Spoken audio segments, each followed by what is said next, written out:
War के बारे में तो आप लोगों ने बहुत सुना होगा। First world war, second world war, Peloponnesian war, Ukraine Russia war. लेकिन सर ये कोल्ड वॉर क्या होता है? क्या ये ठंडी ठंडी लड़ाई होती है या ठंडे मौसम में की जाती है? तो इसके बारे में मैं आज आप लोग को डिटेल्ड वीडियो बनाऊंगा, लेकिन बस 20 मिनट। जी हाँ, बस 20 मिनट में आपका ये कोल्ड वॉर मैं कंप्लीट करने की कोशिश करूंगा। और पीछे का बैकग्राउंड देख करके ये मत डरिए कि ये मीम्स की क्लास है, इसके थ्रू हम लोग कोल्ड वॉर को कंप्लीट करेंगे। नमस्कार, स्वागत है आप सभी लोगों का बेसिक शिक्षा के इस ऑनलाइन लर्निंग प्लेटफॉर्म पे। तो इस सीरीज में मैं आपको चैप्टर्स को 20 मिनट में कंप्लीट करने की कोशिश करूंगा। और अगला जो भी चैप्टर होगा आप कमेंट सेक्शन में बता दीजिएगा। उससे पहले लास्ट मिनट ये 20 मिनट तक देखना, लास्ट में आपके लिए कुछ और भी बताऊंगा। ठीक है, तो सबसे पहले कोल्ड वॉर है क्या? तो कोल्ड वॉर यही है कि बहू ने सुबह चाय बनाया और चाय में चीनी ज्यादा थी। सास को अच्छा नहीं लगा। अब सास तो लड़ाई कर नहीं सकती, उसे मार नहीं सकती। तो सास ने क्या कहा? सास ने कहा कि ठीक है, आज मैं इसको क्या करती हूँ, खाना मैं रात में बनाऊंगी तो इसमें नमक ही ज्यादा डाल दूंगी। सास ने नमक डाल दिया। बहू ने देखा कि नमक खाने में ज्यादा है। बहू ने अगले दिन सुबह फिर चीनी डाल दिया। ये लड़ाई होती जा रही है। ठीक उसी प्रकार जिस तरह बाहुबली मूवी में देवसेना और राजमाता की लड़ाई होती थी। लोग आपस में कभी लड़े नहीं, लेकिन लड़ाई तो थी। ठीक है, तो ये कोल्ड वॉर क्या होता है सर? बेसिकली कोल्ड वॉर एक आइडियोलॉजिकल फाइट होती है। ये विचारों की लड़ाई होती है, विचारधाराओं की लड़ाई होती है, जहां पे दो लोगों या दो से ज्यादा विचारधाराएं आपस में टकराती हैं, विचार आपस में टकराते हैं। लेकिन कभी ये कोल्ड वॉर हॉट वॉर में कन्वर्ट नहीं होता है। इस कोल्ड वॉर के बारे में अगर हम लोग बात करें तो it is an ideological war. ये क्या है? एक आइडियोलॉजिकल वॉर है between the two super powers. उस समय ये दो सुपर पावर्स के बीच में ये कोल्ड वॉर हुआ। एक था यूएसए जो कि कैपिटलिज्म को सपोर्ट करता था, दूसरा था यूएसएसआर जो सोशलिज्म को सपोर्ट करता था, which never turned into real war, जो कभी रियल वॉर में हुआ ही नहीं। तो इसका जो कहते हैं ना ओरिजिन कहां से आता है सर? तो 1945 में जब सेकेंड वर्ल्ड वॉर खत्म होता है तो कहते हैं कि कोल्ड वॉर का एरा चालू होता है, उसका दौर चालू होता है 1945 से, और ये खत्म होता है 1991 में जब माइटी यूएसएसआर कोलैप्स कर जाता है। वर्ल्ड वॉर टू में दो सुपर पावर्स उभर के आते हैं। यूएसए एक तरफ दुनिया यूएसए की शक्ति को देखती है, दूसरी तरफ यूएसएसआर की शक्ति को दुनिया देखती है। यूएसए कैपिटलिज्म का सपोर्टर था और ये कहता था कि हम सरकार के हस्तक्षेप को नहीं मानते हैं मार्केट में, हम फ्री मार्केट चाहते हैं, सरकार का हस्तक्षेप नहीं रही, सबके पास फ्रीडम रहे, यही सारी बातें करता था। और इसी के अगेंस्ट में एक आइडियोलॉजी उठती है सोशलिज्म, जो कि बहुत चर्चा में रहती है, जो कहती है कि गवर्नमेंट का इंटरफेरेंस होना चाहिए, गवर्नमेंट के पास सब कुछ रहना चाहिए और यही गवर्नमेंट सारी चीजों को जनता में बांट देगी, समाज में बांट देगी, समाज में सब खुशी से रहेंगे, किसी का कोई सामान अपना नहीं होगा। तो गवर्नमेंट इंटरफेरेंस की ये बात करती है, नॉन गवर्नमेंट इंटरफेरेंस की बात करती है। इसी सोशलिज्म का जो आखिरी गोल होता है वो कम्युनिज्म होता है। तो दो विचारों की लड़ाई आपस में थी और सोशलिज्म उस वक्त बहुत तेजी से फैल रहा था। ठीक है, तो इस कोल्ड वॉर के इवेंट्स में या फिर इस कोल्ड वॉर के दौर में क्या क्या मेजर इवेंट्स होते हैं, चलिए उस पर एक नजर डालते हैं, जो कि आपके लिए बहुत ज्यादा इंपॉर्टेंट है, इस वन मार्कर के लिए तो बहुत ज्यादा इंपॉर्टेंट है। तो 1945 में खत्म कैसे होता है ये वर्ल्ड वॉर टू? खत्म कुछ इस प्रकार होता है। 6 अगस्त को, सबसे पहले 6 अगस्त आता है, तो 6 अगस्त को लिटिल बॉय नाम के एक एटम बम को अमेरिका हिरोशिमा, जो कि कहां है, जापान का एक जगह है, एक शहर है, वहां पे गिरा देता है। मैनहट्टन प्रोजेक्ट के तहत ये एटम बम बना रहता है। ठीक है, अब वही अमेरिका जो कि मानवता की बड़ी बड़ी बातें करता है, उसने मानव जाति को ही खत्म करने के लिए ये कदम उठाया था। तो इस हद तक अमेरिका जा सकता है, आप समझ लीजिए। ठीक है, तो 6 अगस्त याद करने का तरीका है, सबसे पहले क्या आता है, 6 अगस्त आता है, 6 आता है, फिर 9 आता है। तो 6 अगस्त को क्या हुआ, लिटिल बॉय, छोटा बच्चा था, वो उसको कहां पे किया गया, हिरोशिमा में किया गया। ठीक है, हिरोशिमा में क्या हुआ, उसको ड्रॉप किया गया, डिवास्टेशन हुआ। 9 अगस्त को क्या हुआ, 9 अगस्त को फैट मैन नामक जो है एक और एटम बम नागासाकी में गिरा दिया गया और कुछ इस तरह जापान के ये दो शहर पूरी तरह से तबाह हो गए।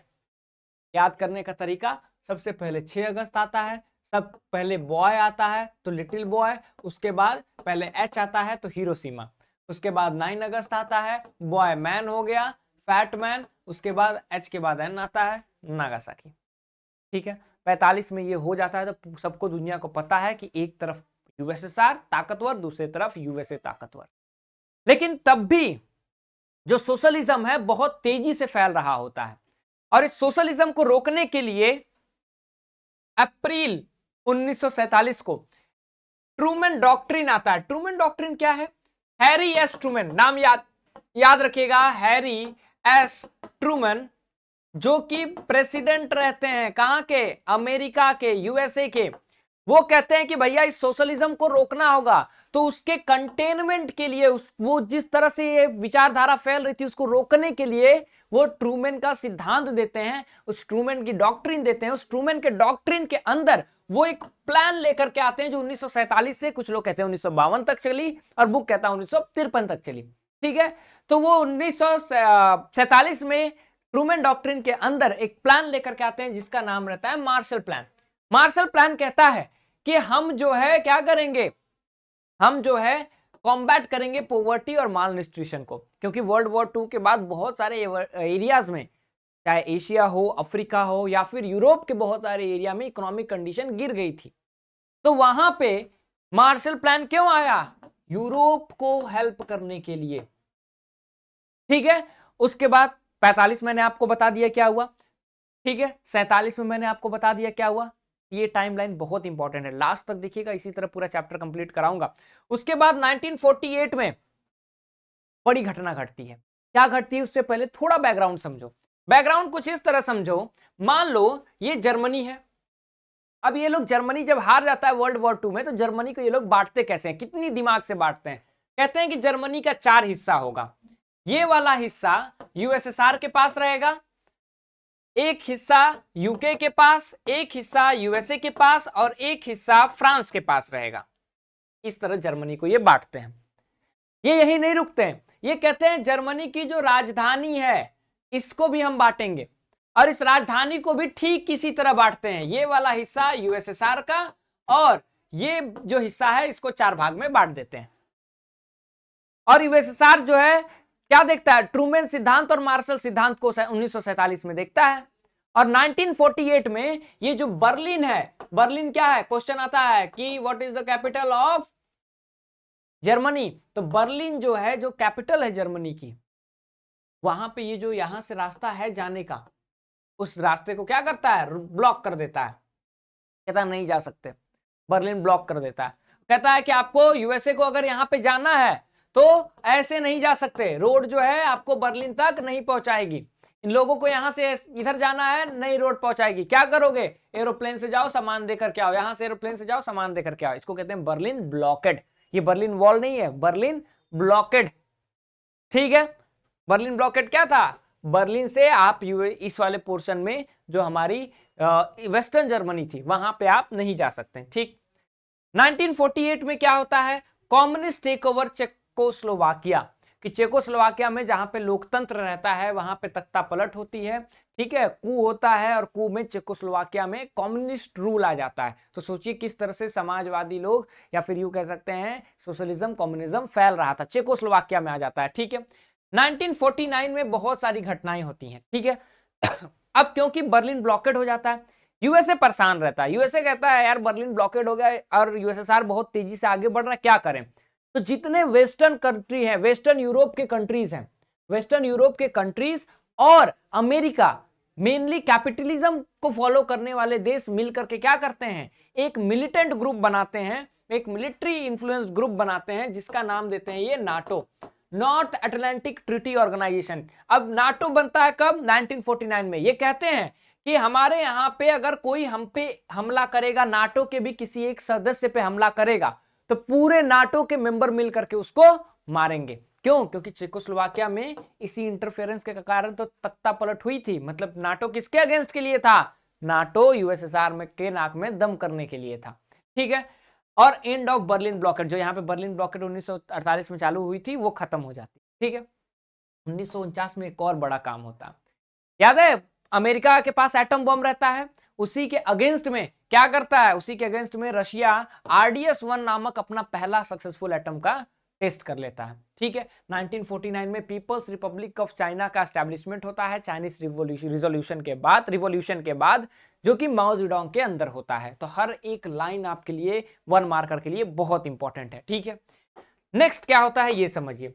1950 यूएसएसआर के पास क्या आया, एटम बम आ गया, इसके पास एटम बम, इसके पास एटम बम। अब अमेरिका क्या कर गया, हाइड्रोजन बम बना लेता है। कब, 1950 में।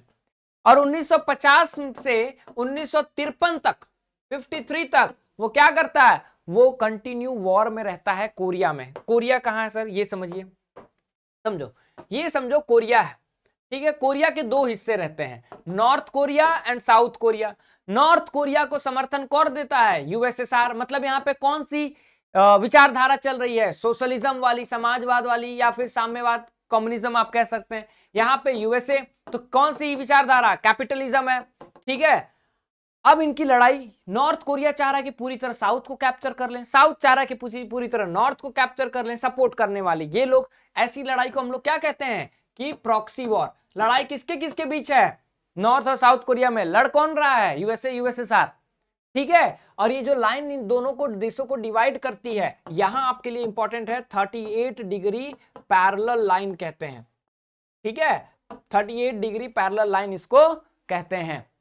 ठीक है, जो नॉर्थ कोरिया साउथ कोरिया को डिवाइड करती है, 1 मार्कर में पूछा जाता है। ठीक है, उसके बाद क्या होता है, उसके बाद जो है आखिर में यही होता है कि दोनों आपस में लड़ते लड़ते थक जाते हैं, फिर संधि हो जाती है। ठीक है, आगे मुड़ते हैं। 1954 में क्या होता है, वियतनाम एक छोटा सा देश रहता है 1954 में, इंडो चाइना का रहता है, वहां पे वो आजाद हो जाता है, फ्रांस वहां से चला जाता है अपने देश, और वियतनाम को, जो इंडो चाइना पहले कहलाता था, 3-4 देश उससे निकलते हैं, लाओस, कंबोडिया, वियतनाम। वियतनाम में फिर लड़ाई चल जाती है। कैसी लड़ाई, ऐसे कुछ वियतनाम दिखता है, उस वियतनाम में नॉर्थ वियतनाम फिर किसका समर्थन, यूएसएसआर का, साउथ वियतनाम यूएसए का समर्थन वाला देश बन जाता है। नॉर्थ चाहता है यूएसए को हम क्या करें, साउथ को कैप्चर करें, साउथ वियतनाम चाहता है हम नॉर्थ को कैप्चर करें। ये लड़ाई चलते रहती है, और अंततः 1975 में नॉर्थ वियतनाम जीत जाता है, अमेरिका हार जाता है, और क्या होता है, पूरी तरह नॉर्थ वियतनाम कम्युनिस्ट देश बन जाता है। ठीक है, 1954 में क्या होता है, 1954 में सीटो बनता है। अब देखो, कोरिया में हारे नहीं कम्युनिस्ट। ठीक है, कम्युनिस्ट चाइना बन गया। ठीक है, उसके बाद क्या हुआ, चेकोस्लोवाकिया में कम्युनिज्म आ गया, हंगेरी में लगभग आ गया है। ठीक है, इन सारी चीजों को देख के वियतनाम में भी लगभग कम्युनिज्म आ गया है। तो 1954 में क्या होता है, सीटो बनता है। ठीक है, यहां से अब मैं आपको समझाता हूं होता क्या है। 1954 में नाटो तो यहां बन चुका रहता है। नाटो कि हम लोग क्या कर रहे हैं, इधर से प्रेशर बना रहे हैं यूएसएसआर पे, ये पूरा यूएसएसआर है। ठीक है, हम क्या कर रहे हैं, इधर से प्रेशर बना रहे हैं यूएसएसआर पे, नाटो अलायंस की, इधर किसी को मारोगे मिल करके मारेंगे। अब ये लोग साउथ ईस्टर्न ट्रीटी ऑर्गेनाइजेशन बनाते हैं, ये हो गया साउथ, ये हो गया east, south east Asian treaty organisation, SEATO बनाते हैं। ये कब, 1954 में। और इधर से भी कहते हैं कि अगर हम पे भी अब कोई अटैक किया तो हम सारे देश, ऑस्ट्रेलिया, फिलीपींस, ये लोग मिलकर के यूएसएसआर को मारेंगे। यूएसएसआर कहता है फिर भी हम ताकतवर हैं। फिर ये क्या करते हैं, यहां पे ये लोग सेंटो बना देते हैं। क्या बनाते हैं, सेंटो बनाते हैं। कब, 1955 में सेंटो बनाते हैं कि अब बीच पे भी किसी, अगर तुमने सोशलिज्म फैलाने की कोशिश की तो मिल करके हम लोग मारेंगे। ठीक है, इसी सेंटो का एक और नाम है मिडिल ईस्ट ट्रीटी ऑर्गेनाइजेशन, मीटो। इसका एक और नाम है बगदाद पैक्ट। क्या नाम है, बगदाद पैक्ट। ठीक है, तो इस सारी चीजों को देख करके यूएसएसआर परेशान हो जाता है, और यूएसएसआर क्या लाता है, वॉर्सो पैक्ट। वॉर्सो पैक्ट लेकर के आता है 1955 में। तो 55 में सेंटो, 55 में वॉर्सो पैक्ट, 54 में सीटो, और 49 में नाटो। ठीक है, तो ये सारी चीजें क्या है, ये सारी चीजें बनती हैं। ठीक, आगे बढ़ते हैं। तो हम लोगों ने 55 में सीटो, सेंटो, वॉर्सो पैक्ट देख लिया। 56 में जब पूरी दुनिया एक यूएसएसआर की तरफ जा रही है, एक यूएसए की तरफ जा रही है, इंडिया कहता है कि अब एशिया और अफ्रीका के जो नए नए देश हैं वो मिल करके कहें कि हम किसी के पक्ष में नहीं रहेंगे, हमको अपनी भलाई देख चलनी है, क्योंकि ये दोनों शनि ग्रह के चक्कर में पड़ चुके हैं। जिस देश पे आंख उठा करके देख लेते हैं वो देश खत्म हो जाता है। तो इंडिया और अफ्रीकन देशों ने कहा कि हम नन अलाइनमेंट, किसी की तरह अलाइंड नहीं रहेंगे। तो वो आंदोलन धीरे धीरे चालू होता है। इसकी मीटिंग सबसे पहले होती है बैंडंग में। बैंडंग कहाँ है, इंडोनेशिया में है। वहां पे मीटिंग होती है जिसको एशियन अफ्रीकन कॉन्फ्रेंस भी कहते हैं। बच्चे कंफ्यूज रहते हैं कि सर यहीं पे नाम स्टैब्लिश हो जाता है, नाम यहाँ स्टैब्लिश नहीं होता है। ठीक है, 1956 में USSR sent military aid to Afghanistan. Afghanistan में क्या करता है, मिलिट्री एड भेजता है यूएसएसआर कि लो भैया मेरे तरफ से 100 200 500 आर्मी ले लो, लड़ते रहो। वहां पे भी समाजवाद और कैपिटलिज्म, डेमोक्रेटिक कंट्री लाने के लिए लड़ाई चल रही होती है। ठीक है, 1957 में हथियारों की लड़ाई खत्म नहीं हुई। स्पेस में स्पुतनिक नाम का एक जो है रॉकेट लॉन्च करता है, कौन, सैटेलाइट लॉन्च करता है यूएसएसआर। ठीक है, तो कभी atom bomb, hydrogen bomb, Sputnik लगातार चल रहा होता है। 1959 में क्या होता है, 1959 और 60 में बहुत बड़ा टेक ओवर होता है। ठीक है, बटिस्टा की सरकार रहती है कहां पे, क्यूबा में। ठीक है, याद रखिएगा एक छोटा सा देश है, ठीक है, यहाँ पे अमेरिका है, ठीक है, मान लीजिए यहाँ पे नॉर्थ अमेरिका है, ठीक है, नॉर्थ अमेरिका है, ठीक है, यहाँ पे एक छोटा सा देश है क्यूबा, बहुत छोटा सा, बहुत छोटा सा। ठीक है, वो क्या करता है, वहां पे बटिस्टा की सरकार रहती है। वो बटिस्टा WWE वाले नहीं, एक और बटिस्टा, उनकी सरकार रहती है, लेकिन ये अमेरिका के खिलाफ चल जाती है। अमेरिका इनका क्या करता है, तख्ता पलट करा देता है और यहाँ पे फिडेल कास्ट्रो की सरकार लेकर के आ जाता है। फिडेल कास्ट्रो वहां पे रूल कर रहे होते हैं, लेकिन ये इन्फ्लुएंस में आ जाते हैं। किसके इन्फ्लुएंस में आ जाते हैं, यूएसएसआर के इन्फ्लुएंस में आते हैं और कहते हैं निकिता क्रुसेव को कि भाईजान ये धमका रहा है। निकिता क्रुसेव कहता है कुछ नहीं करेगा, मैं हूं ना। निकिता क्रुसेव क्या करते हैं, यहाँ पे पूरा लगा देते हैं क्या, न्यूक्लियर बॉम्ब, एटम बॉम्ब। ठीक है, ये देख करके नॉर्थ अमेरिका भड़क जाता है। नॉर्थ अमेरिका पूरी तरह से घेर लेता है किसको, क्यूबा को, क्योंकि पहली बार अमेरिका की आधा से ज्यादा टेरिटरी न्यूक्लियर बॉम्ब के डेंजर में रहती है। अब जब ये घेर लेता है इसको, तब फिर क्या होता है, मामला गर्म हो जाता है। इधर से यूएसए की पूरी नेवी तैयार है क्यूबा को उड़ाने के लिए, उधर से यूएसएसआर आ जाता है कि भाई तुम्हें बचाने आ रहा हूं। अब लगता है कि ये कोल्ड वॉर हॉट वॉर में कन्वर्ट होगा, लड़ाई होगी ही। लेकिन दोनों को पता है कि जब दो हाथी आपस में टकराएंगे कितने लोग कुचले जाएंगे और दोनों को नुकसान होगा। इसी डर से ये लोग इस लड़ाई को टाल देते हैं, और इस लड़ाई को टालना की प्रक्रिया को क्या कहते हैं, the process is known as deterrence. ठीक है, तो ये होता है, आपको मैंने बता दिया। ठीक है, चलिए अब हम लोग चलते हैं कहां तक हम लोगों ने कर लिया, 59 तक फिडेल कास्ट्रो का कर लिया। उसके बाद हम लोगों ने क्या किया, 62 के क्यूबन मिसाइल क्राइसिस को कर लिया, और 61 की घटना को भी हम लोगों ने किया, जिसको हम लोग कहते हैं Bay of Pigs crisis, crisis of Bay of Pigs, या ठीक है, crisis of Bay of Pigs. Bay of Pigs के बगल में ही क्या है, क्यूबा है, इसीलिए बे ऑफ पिग्स की क्राइसिस, जो बटिस्टा की सरकार में फिडेल कास्ट्रो की सरकार आ जाती है, उसी को क्राइसिस जो 1960-61 में होता है।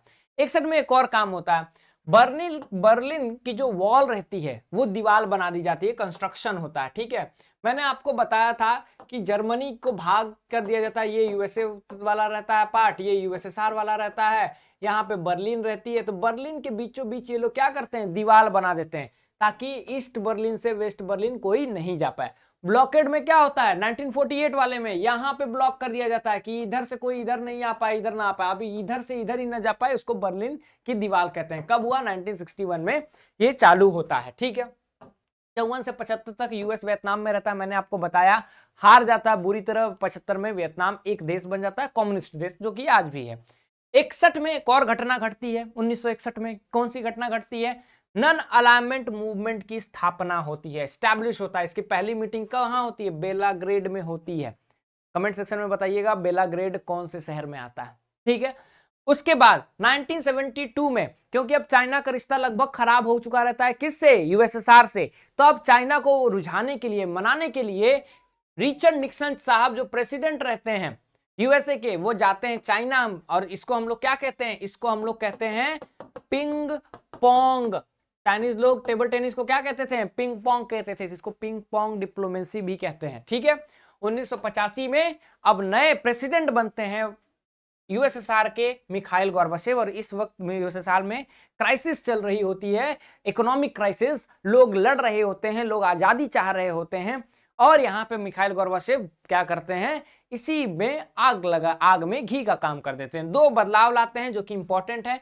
ग्लासनॉस्ट जो है पॉलिटिकल बदलाव रहता है, याद रखिएगा ये पॉलिटिकल चेंज है, राजनीतिक बदलाव, कि अब बहुत सारी पॉलिटिकल पार्टी आके चुनाव लड़ सकती हैं। पहले एक ही पार्टी लड़ती थी, कम्युनिस्ट, अब बहुत सारी पार्टियां मिलकर के लड़ सकती हैं। दूसरा मतलब नई नई अचानक से पार्टियां नहीं आ जाती, मिल करके कम्युनिस्ट पार्टी में लड़ सकते हैं। दूसरा, रीस्ट्रक्चर पेरिस्ट्रोइका की आर्थिक बदलाव लेकर के आते हैं कि कैपिटलिज्म धीरे धीरे वो लाने की कोशिश करते हैं। ठीक है, यहां से मामला बिगड़ जाता है और 1986 में जो प्रेसिडेंट है यूएसए के रीगन और गोर्बाचेव, इनके बीच में क्या होता है, ये लोग कहते हैं कि यूरोप में जितना न्यूक्लियर बम लगाए हैं ये लोग वापस ले लेंगे। ठीक है, और 89 में क्या होता है, बर्लिन की जो दीवार बनी थी उसको डिमोलिश कर दिया जाता है, उसको गिरा दिया जाता है और ये कहता है कि पूरी तरह से यूएसएसआर जो था, जो ताकतवर माइटी यूएसएसआर था, वो पूरी तरह कमजोर हो गया है। 1990 में जो जर्मनी भी 4 भागों में बटा था, आपको याद होगा कौन सा जर्मनी जो 4 भागों में बटा था, वो भी यूनाइट होकर बस जर्मनी कहलाने लगता है। और 1991 में 25 दिसंबर क्रिसमस के दिन 15 टुकड़ों में यूएसएसआर बिखर जाता है।